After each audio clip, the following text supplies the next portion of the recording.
Zdravím vás, volám sa Michal Mikula. V tomto videu by som vám chcel ukázať, ako si stiahnuť a preložiť v podstate akýkoľvek súbor bez toho, aby ste tam mali napísané v podstate to také škaredé, vlastne taký škaredý preklad z Google Translate. Ja som už hovoril predtým, že vlastne že nebudem robiť nejaké videá a ďalej ju prekladať, lebo som už prakticky nevedel ani čo, ale zase ma napadla nejaká nová vec, keďže čítam knihy na Kindle a v podstate ma napadlo, že vlastne ako si perfektne vyexportovať a stiahnuť si a v podstate preložiť si hlavne takúto nejakú knihu. Takže poďme rovno na to. My si môžeme stiahnuť akúkoľvek knihu. Ja som tu išiel na pdfdrive.to. Je to v podstate úplne free stránka, kde si môžete stiahnuť prakticky akúkoľvek knihu. Ja si tu dám napríklad vlastne ponuky, dajme tomu od Alexa Hormozyho, možno poznať, ak nie, nevadí, je to prakticky úplne jedno. Ja si to stiahnem len pre ukážku. Takže už sa nám to stiahuje, pripravuje sa nám to. A vidíte, že vlastne veľkosť súboru 3018, OK, stiahneme si PDF-ko. Hopsa, tu nie je nejaká blbosť, takže ešte raz stiahnuť PDF. Super, perfektné. Takže PDF-ko máme stiahnuté.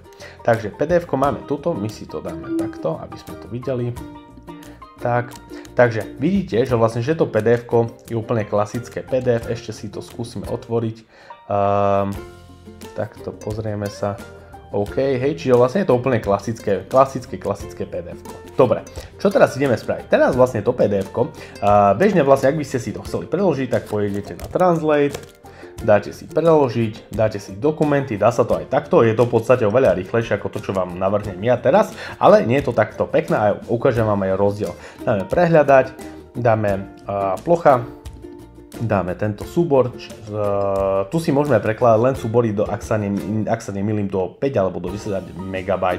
Ja som si úplne istý, dáme do slovenčina. Ináč, mimochodom, keď budete prekladať knihy a vlastne nerobí vám problém čeština, veľmi odporúčam si stiahovať alebo prekladať respektíve knihy do češtiny práve z toho dôvodu, že vlastne, že čeština sa proste prekladá oveľa lepšie, je to naozaj také, tie slova sú také oveľa trefnejšie ako v slovenčine, čo sa týka prekladu. Naozaj tie preklady z angličtiny do slovenčiny sú oveľa horšie ako z angličtiny do češtiny. Ak vám to nerobí problém, určite 100% to odporúčam, alebo ešte vám odporúčam vlastne túto druhú verziu, ktorú si o chvíľu ukážeme. Dobre, takže zatiaľ dokedy sa nám to preloží, budeme čakať a medzi tým si spravíme tú druhú našu verziu. Čiže pôjdeme na Google Disk, čiže vlastne ja to už mám pripravené, mám tu už nejaký Google Disk, dáme si nové, dáme si nahratie súboru, dáme nahrať súbor, dáme zase vlastne túto knihu, je to absolútne jedno, akú knihu si stiahnete, v podstate princíp je úplne rovnaký, ale v tomto prípade je to oveľa lepšie a to vám ukážem kvôli čomu. Klikneme si na to, je to nahraté a otvoríme v aplikácii dokumenty. Klikneme na dokumenty a teraz začne to naozaj to hlavné gro, ako si to úplne spravíte, fantasticky a naozaj strašne dobré. Takže vlastne, že vidíte vlastne, že nejaký dokument máme tu a vlastne tento dokument tu už máme, už ho nemáme dokonca vlastne v PDF-ku, ale máme ho vo Worde. Takže čo je zaujímavé, no ale teraz my potrebujeme ešte vlastne spraviť stále jednu vec a to je preložiť. No ako to preložíme? Pôjdeme na nástroje a dáme preložiť dokument. Dáme preložiť dokument a dáme preložená kópia, ale iba dajme tomu, že slovenský a vyberieme jazyk, do akého to chceme prekladať. Vidíte, že tých jazykov tu je prakticky takmer všetky, nehovorím, že všetky, ale takmer všetky vlastne sú tu jazyky. My potrebujeme slovenčinu, takže dáme slovenčina a dáme preklad. Vidíte, že vlastne, že ten dokument sa nám prekladá a takto parádne, akože absolútne takto parádne, fantasticky sa nám preložil.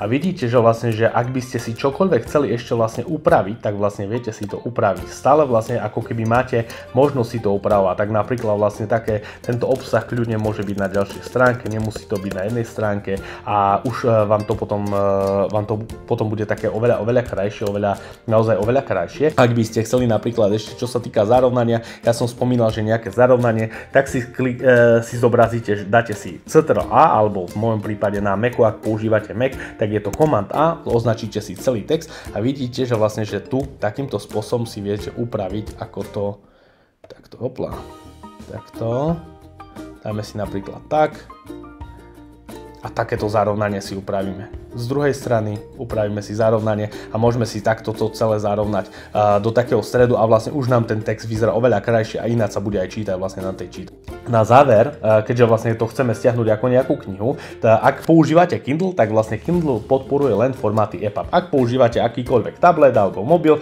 tak prakticky vám toto nezohráva žiadnu rolu, ale napriek tomu si to musíte nejakým spôsobom stiahnuť. Pôjdete na súbor, pôjdete na stiahnuť a stiahnite si tu buď klasický Word, môžete si stiahnuť samozrejme Word, nejaký dokument, RTF a tak ďalej, alebo PDF-ko, čo veľmi často vlastne podporujú takmer každý tablet, teda tablety všetky, ale vlastne napríklad také nejaké inkové tablety, nie všetky vlastne podporujú aj PDF-ko, obyčajný text to nechceme, webová stránka nechceme, ale tu je to hlavné, to je EPUB. A už sa nám to automaticky stiahuje, môžeme si dať aj stiahnuť ako PDF-ko, dokument ako PDF. Tak, čiže stiahneme si aj ako dokument PDF. A teraz vám ukážem rozdiel, to PDF-ko som stiahol práve kvôli tomu, aby sme videli, aký je v tom rozdiel medzi týmto stiahnutým a stiahnutím, týmto, stiahnuť preklad. Tak, čiže vlastne máme tu dve preklady a teraz si to poďme pozrieť. Čiže ja sa takto dám, aby som vedel presne, ktorý je ktorý. Dobre, čiže tu je preklad, ktorý vlastne nám preložil Google Translate a niečo sa na tom nepáči, je toto tu. Neviem, či to vidíte, ale na druhej strane to určite bude vidno. Hej, čiže vlastne Machine Translate by Google. A to je akože, vyzerá to fakt akože zle. Proste, lebo keď máte čítačku, tak vlastne tak sa naozaj to nezobrazuje dobre. A niekedy sa vám zobrazí iba na jednej strane, napríklad Machine Translate by Google a fakt to vyzerá zle. Kdežto, teraz vám ukážem fintu fňa, čiže vlastne stiahneme si to ako PDF-ko. Tak, otvoríme si ako PDF-ko.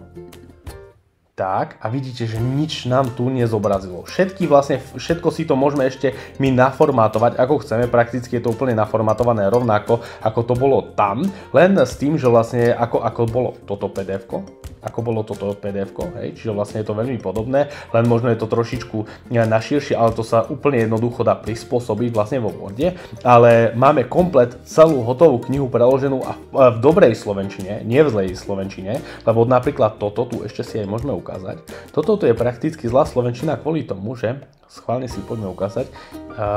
Niekedy sa to fakt zobrazuje zle. Napríklad, no vidíte, presne tuto je ono. Hej, Machine Translate a vlastne zobrazuje to spoločne. Neviem, či to vidno dostatočne.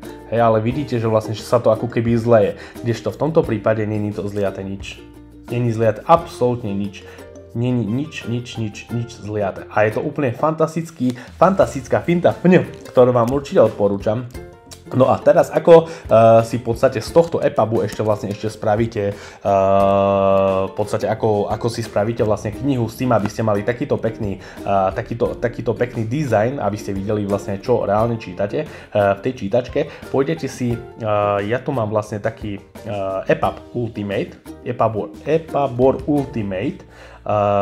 Je to v podstate taký software, ktorý vlastne stál asi nejakých 15 eur alebo 20 eur alebo neviem koľko a na ktorom vlastne ja čítam veľa kníh, takže vlastne si to proste tu potom prekladám a vzťahujem si, dá sa to vyexportovať práve do rôznych súborov. Niečo také ako v podstate cez ten Google Disk, ale toto je vyslovene len na to určené a čo je na tom perfektné, že takto si potiahnete túto knihu, dáte si upraviť a všetky metadata, čiže vlastne všetky informácie o tej danej knihe si potom stiahnete a respektíve viete uložiť. Takže slovenský, keby sme tu nechceli dať slovenský dokumentu, tak si dáme iba slovenský alebo si dáme iba SK, hej, 100 million offers a tu si napríklad, čo chceme určite spraviť, je zmeniť tento titul, čiže vlastne dáme si takto, skopírujeme si to, dáme si do Google. Tak, alebo sme si to mohli rovno zadať. Takto. Obrázok. Dáme si napríklad túto knihu, alebo to je jedno. Prakticky dáme si uložiť obrázok ako stiahnuté, alebo dostiahnutý. Dáme si replace. A zo stiahnutých si uložíme tento obrázok a vidíte, že vlastne ten obrázok sa nám krásne zmenil. Dáme si finish. Ale takýmto spôsobom si to tu už uložíme a máme to kompletne spracovanú knihu v slovenčine, stiahnutú úplne zdarma. absolútne stiahnutá, je úplne zdarma a je tá kniha je kompletne v slovenčine, tá kniha je kompletne preložená a je pripravená na to, že vlastne, že si ju môžete potom poslať. A potom už, ak prakticky si to jednoducho cez, viete, v prípade stiahnuť alebo poslať do tej vašej čítačky. Takže takýmto spôsobom si vytvoríte veľmi rýchlo, veľmi jednoducho dokument, či už do vašej elektronickej knihy alebo do čokoľvek, čo by ste potrebovali a takýmto fantastickým spôsobom si to budete vedieť aj preložiť. Do akéhokoľvek jazyka alebo z akéhokoľvek jazyka do slovenčiny, do češtiny, naozaj to prekladá úplne veľmi, veľmi dobre. Takže ja pevne verím, že sa vám toto video páčilo, vlastne pre mňa to bolo naozaj veľmi napomocné, čo sa týka prekladu, čo sa týka naozaj prekladu prakticky akohokoľvek dokumentu, bez toho, aby ste mali tento tu škaredý, tento tu škaredý túto škaredú mašinu od Google, vlastne, kde na každej strane, úplne na každej strane to budete mať a vyzerá to fakt zle a prekladače reálne, ktoré sa dajú stiahnuť či cez AI, či cez nejakú umelú inteligenciu alebo cez čokoľvek, sú v podstate ešte stále pomerne drahé a naozaj vlastne jeden takýto dokument je pomerne drahý a toto je absolútne free, nemáte tu nič za nič neplatiť, absolútne za nič, jedine vlastne za tento Epabor Ultimate, aj to je vlastne nejaká skúšobná verzia a aj to v podstate viete si nejak online stiahnuť nejaký systém, ktorý vlastne cez ktorý viete tam pridať práve tú fotečku, čiže to nie je absolútne až taký problém, ale takýmto spôsobom vlastne si veľmi rýchlo a veľmi jednoducho preložiť akýkoľvek dokument. Ak by vás zaujímalo, ako si napríklad preložiť, ako si pridať napríklad fotku aj ináč ako cez takýto platený nástroj, kľudne mi napíšte do komentára pod video a ja vám nahrám aj takéto videjko. Ja sa s vami lúčim, ak sa vám toto video páčilo, budem rád, ak dáte like, ak dáte odber tomuto kanálu, veľmi ma to poteší, veľmi to pomôže a budem sa s vami tešiť na ďalšie video. Ahojte, čaute.